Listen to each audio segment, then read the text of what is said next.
Olá, amigos do MEFA, sejam todos bem-vindos. Vamos dar continuidade ao estudo da doutrina espírita. No último encontro nós finalizamos, o tomo 1 do programa fundamental que a gente tem usado como baliza da FEB, Federação Espírita Brasileira. Tem, para quem não assistiu, início do nosso curso, lá no ano passado, eu havia dito que a gente está usando como base, pelo menos a questão do compêndio, e da orientação, essa apostila que a FEB montou. Eu acho ela bem bacana, ela ajuda bastante no estudo sistematizado da doutrina. E hoje a gente está iniciando o livro, tomo 2 desse programa fundamental ainda, Então nós vamos, nesse tomo 2, analisar, estudar, juntamente aqui, a parte 3ª e 4ª de O Livro dos Espíritos, as leis morais e de esperança e consolações. Então a gente está tendo sempre o Livro dos Espíritos como base. Claro, a gente traz o Evangelho, a Gênesis e outras obras, tanto do Kardec, do Pentateuco kardecista, quanto de outros escritores espíritas. E nós vamos iniciar tratando, da liberdade de pensar e de liberdade de consciência. Tema que está bastante em voga, com tudo que tem acontecido.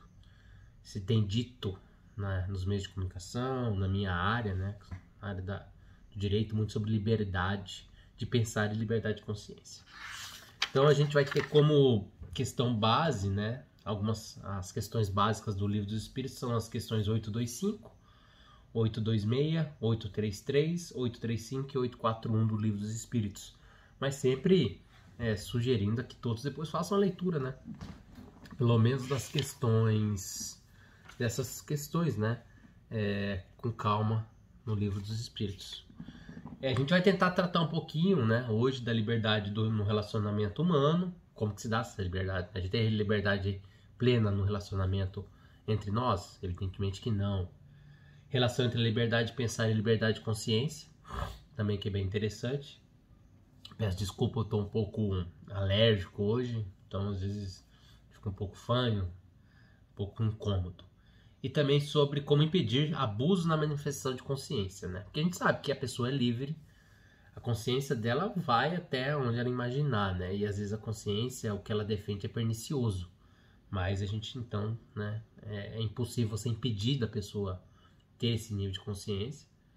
Mas a gente tem que buscar abusos, Impedir abusos nisso e também até, quem sabe, convencer dos equívocos nesse tipo de pensar. Vou iniciar aqui lendo uma parte da Bíblia, em que em Mateus, no Evangelho de Mateus, capítulo 7, versículo 2, diz o seguinte: assim, em tudo, façam aos outros o que vocês querem que eles façam a vocês, pois esta é a lei e os profetas. Essa é considerada a lei, regra de ouro, Então, nesse ensinamento, faça aos outros o que vocês querem que ele faça com você, isso vai um pouco de como nós não temos uma liberdade plena, porque a gente fica sempre sujeito nessa relação humana. Então, o homem, por natureza, é dono de si, isto é, tem o direito de fazer tudo quanto achar conveniente ou necessário à conservação e ao desenvolvimento de sua vida. Essa liberdade, porém, não é absoluta, e nem poderia sê-lo, pela simples razão de que, convivendo em sociedade, o homem tem o dever de respeitar esse mesmo direito em cada um de seus semelhantes. Isso está na obra de Rodolfo Caligares, As Leis Morais. Então, essa convivência em sociedade nossa nos limita essa liberdade, Então, vai bem de acordo com essa regra de ouro do Mateus, Façam aos outros o que vocês querem que ele faça a vocês. Então, a gente não pode fazer tudo,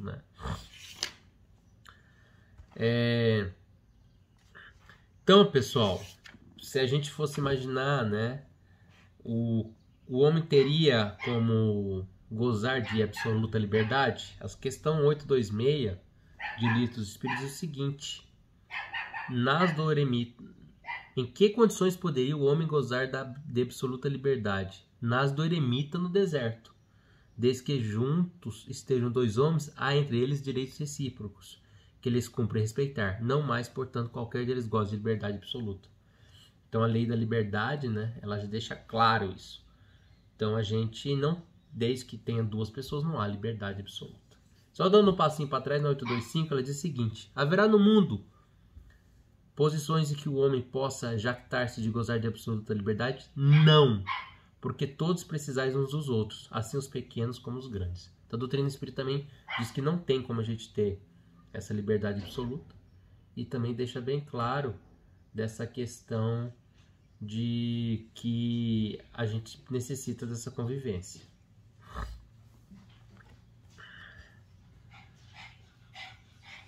Continuando aqui, minha cachorrada entrou, por isso que eu dei uma olhada aqui. Eles abriram a porta aqui onde eu gravo a aula e deram uma entrada aqui, mas já estão indo para lá.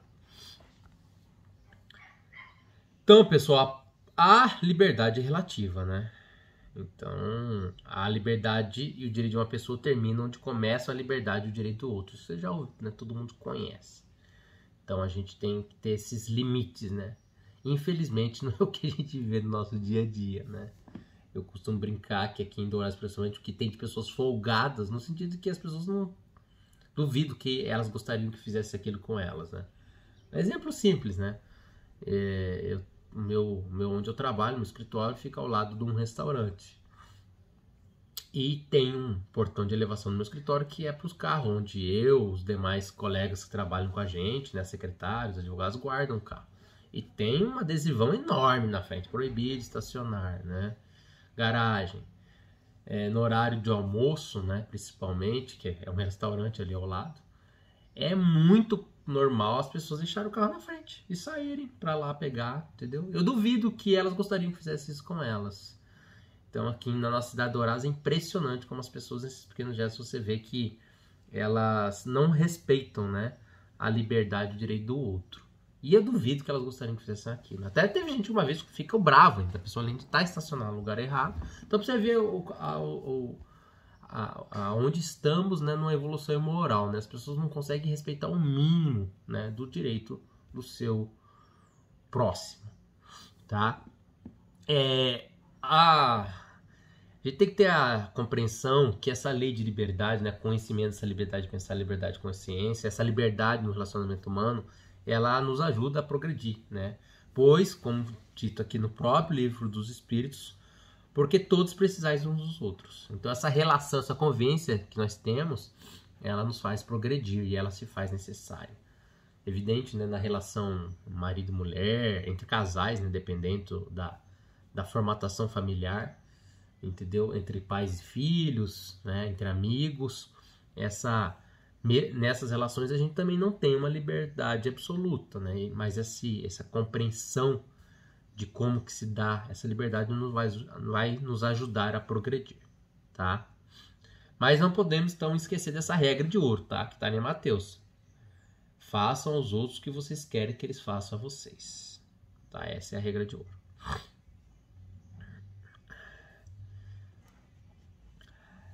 Agora falando um pouquinho da liberdade, vamos lá na questão 800.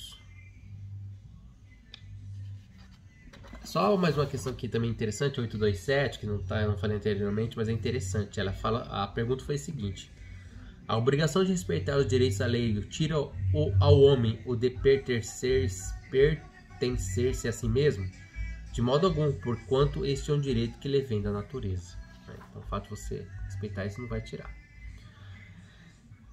E a questão da liberdade, a relação da liberdade de pensar e liberdade de consciência, né? A liberdade de pensar ela é ampla no ser humano, né, pessoal? No pensamento goza o homem de ilimitada liberdade, pois que não há como pôr-lhe espeia, né?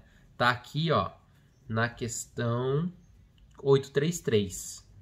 Haverá no homem alguma coisa que escape a todo constrangimento e pela qual goza ele de absoluta liberdade? No pensamento goza o homem de ilimitada liberdade, pois que não há como pôr-lhe espeias. Pode-se deter o voo e não aniquilá-lo, né? E a 834 diz o seguinte: é responsável pelo seu pensamento? Perante Deus somente a Deus sendo possível conhecê-lo. Ele o condena ou absolve segundo a sua justiça. Então, evidentemente que a liberdade do nosso pensamento, ela está muito ligada à nossa sintonia, né? No que nós acreditamos.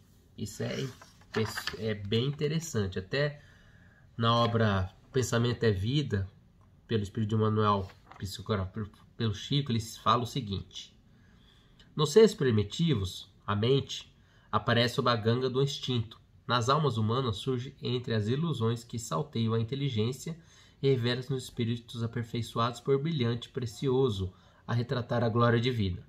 Estudando-a de nossa posição espiritual,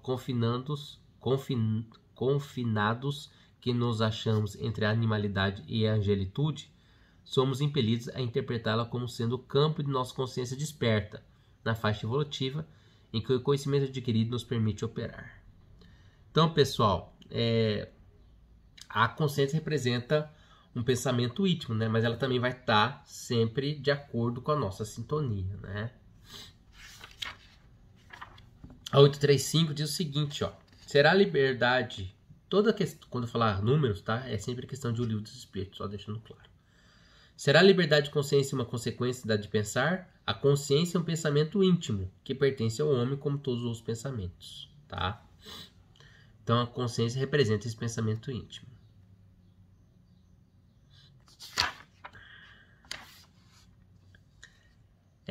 A consciência é o centro da personalidade, sendo permanente, indestrutível, que persiste e se mantém através de todas as transformações do indivíduo.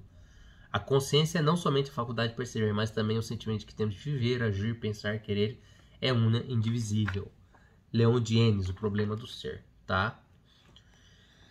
Evidentemente, pessoal, como estava aqui anteriormente, nessa questão da animalidade, a partir do momento que nós temos a evolução nossa, né, quanto mais a gente evolui, mais nós temos consciência do bem e do mal. Fica mais definido, né? Então, isso deve ter uma maior responsabilidade, tá? Porque quanto mais nós sabemos da nossa obrigação, né, temos consciência do que é certo fazer, maior nossa obrigação em fazê-lo, né?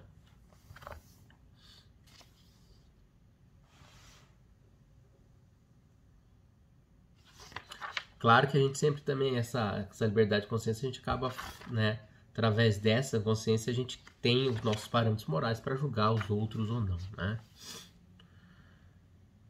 Aí, ainda continuando, né, tratando das questões aí, mais ou menos agora, das questões 837, 840 e 841. Vou ler elas aqui para a gente fazer o compêndio. Que é o que resulta dos embargos que se opõem à liberdade de consciência. Constranger os homens a procederem de acordo com seu modo de pensar, fazê-los hipócrita. A liberdade de consciência é um dos caracteres da verdadeira civilização e do progresso. Então ele está dizendo aqui, né, nessa questão, que você constranger o homem, né, a proceder de acordo com o que ele pensa, é acabar de ser hipócrita, né? Então a liberdade de consciência ele ajuda na civilização. Evidentemente que a gente tem que interpretar isso também, que esse constranger, né, tem que ser também interpretado em conjunto com as demais questões, né? Por exemplo, será atentar contra a liberdade de consciência por óbvio a crenças capazes de causar perturbações da sociedade? Podem reprimir seu ato, mas a crença é íntima e inacessível. Aí o Kardec fez um comentário. Reprimir os atos exteriores de uma crença, quando acarreta qualquer prejuízo a terceiros, não é atentar contra a liberdade de consciência, pois que essa repressão em nada tira a crença a liberdade, que ela conserva integral. A questão da repressão, porque as pessoas têm uma pessoa tem uma consciência, por exemplo, ela defende o nazismo, defende a escravidão. Até aqui tem uma parte da escravidão nessa obra, né, fazendo um paralelo. Na questão 829 foi perguntado: haverá homens que estejam por natureza destinados a ser propriedade dos outros homens? É sobre liberdade, mas não de consciência. É contra a lei de Deus toda a sujeição absoluta de um homem a outro homem. A escravidão é um abuso da força. Desaparece com o progresso, como gratuita desaparição de todos os abusos. Mas vamos supor que alguém defenda, né, como liberdade de pensar, escravizar os outros. Então, assim, a gente não vai buscar através, né, claro, do evangelho, mudar esse tipo de pensamento, temos que trabalhar esse irmão, né? Desculpa, pessoal, o cachorrinho aqui, o filhote tava latindo, tive que parar aqui e colocar ele lá pra dentro, senão acaba até, fica a gente dificulta pra gente até concentrar, acabei me dando uma perdida aqui. Então vamos lá, voltando aqui, a gente tá falando dessa questão das propagação de doutrinas perniciosas, né? Como a questão da escravidão que eu falei, né? Aí aqui a doutrina nos ensina que a gente tem que agir com cautela ao condenar ações ou ideias de grandes pessoas, né? Entretanto, né, a questão de reprimir os atos não é impedido, né? Porque a gente autorizar também que a pessoa faça esses atos, né? Externe isso. Mas aí eu vou um pouco além. Eu acho que aí a gente, como diz a questão 841 aqui, eu vou ler ela primeiro e fazer o comentário. Para respeitar a liberdade de consciência, dever-se-á deixar que se propaguem doutrinas perniciosas, ou poder-se-á, sem tentar contra aquela liberdade, procurar trazer ao caminho da verdade os que se transviaram, obedecendo a falsos princípios. Certamente que podeis e até deveis, mas ensinai a exemplo de Jesus, servindo-nos de brandura e de persuasão, e não da força. O que seria pior do que a crença daquele a quem desejareis convencer. Se alguma coisa se pode impor, é o bem e a fraternidade. Mas não cremos que o melhor meio de fazê-la admitir seja obrar com violência. A convicção não se impõe. É aquilo, né? Então quem defende, por exemplo, o cara defende a escravidão, defende o preconceito de cor, entendeu? Acha que homossexuais têm que morrer. Tem pessoas que falam isso. Não, tinha que matar tudo, né? Aqui nesse orbe, nessa realidade 2022, Mato Grosso Dourado, a gente escuta cada absurdo, né? Pessoa por convicção política, religiosa também, tá vendo, infelizmente, vários pessoas hipócritas, né? Porque ficam no púlpito, seja da Casa Espírita, da Igreja Católica, das igrejas protestantes, buscando falar do Evangelho, mas destilam ódio contra irmãos que não estão ali não têm as mesmas convicções, né?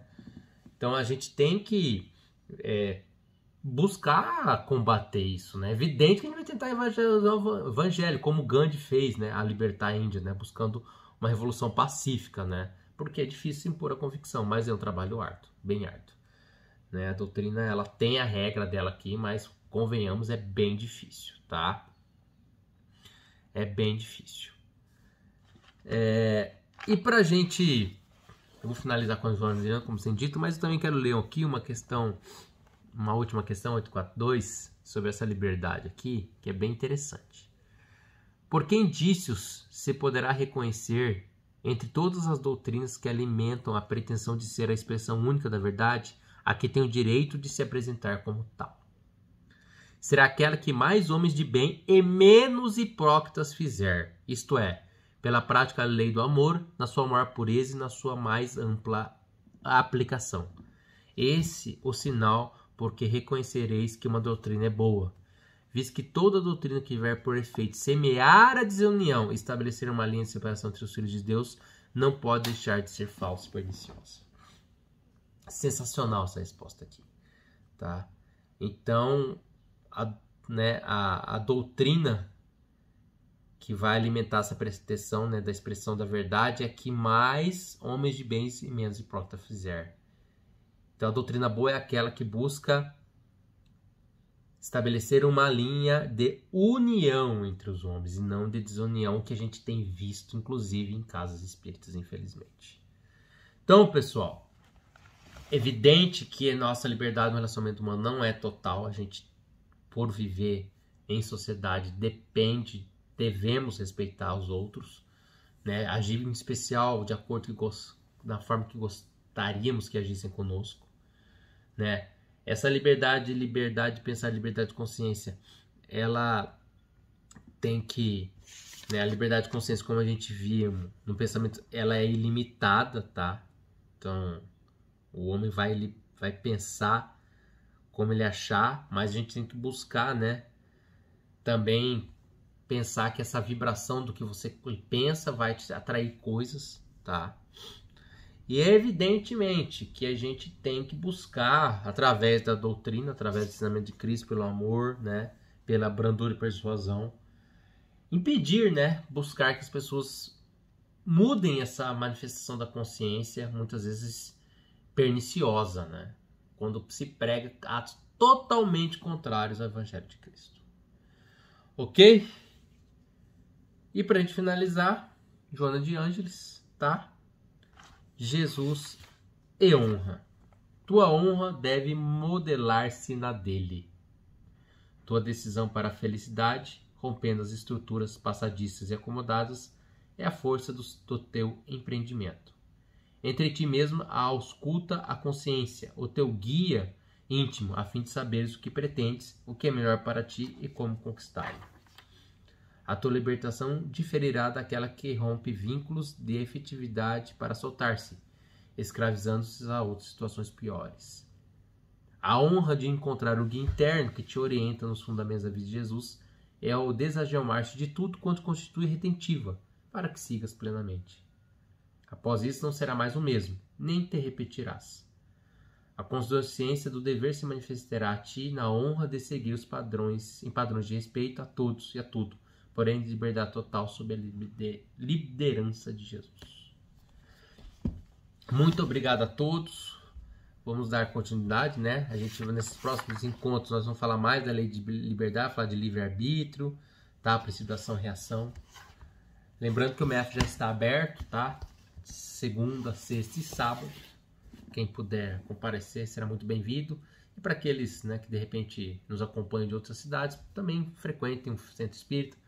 Vamos buscar aí, se possível, conseguir trabalhar no centro, seja dando palestra, seja ajudando ali no atendimento, evangelização infantil, da maneira que for. O mundo agradece. Um abraço a todos.